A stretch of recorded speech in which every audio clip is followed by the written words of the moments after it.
Magandang buhay, kids. So, our topic for today is about addition of decimal numbers. So, I have here our first example. 1 in 246 thousands plus 373 thousands. So, kung nakikita ninyo, ang mga numbers or digits are aligned according to its place value. Okay? Kailangan ninyong i-align para hindi po kayo magkakamali when you are adding already the addends. Now, saan mag-uumpisa teacher? Mag-add.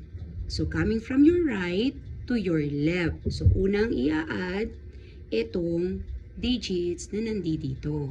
Okay? So, let's start. 6 plus 3 is equals to 9. 4 plus 7 is equals to 11. Since 11 is 2 digits, so the first digit from your right isusulat sa ilalim ng numbers na to. And the other one dito sa taas. That's what we call the regroupings. Okay? So, noong panahon namin, we call it carry. So, ngayon, we have our new term which is regroupings. So, 1 plus 2 is 3. 3 plus 3 is equals to 6. Next, do not forget to write the decimal point.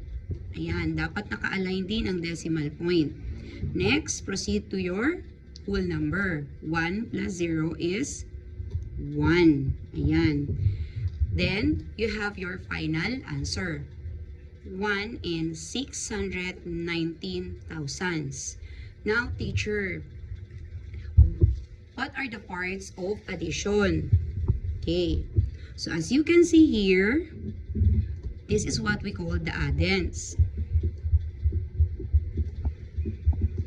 And the answer is called sum. So, always remember the two terminologies or words that we are using in addition, whether it is in decimal numbers or in whole numbers. Okay.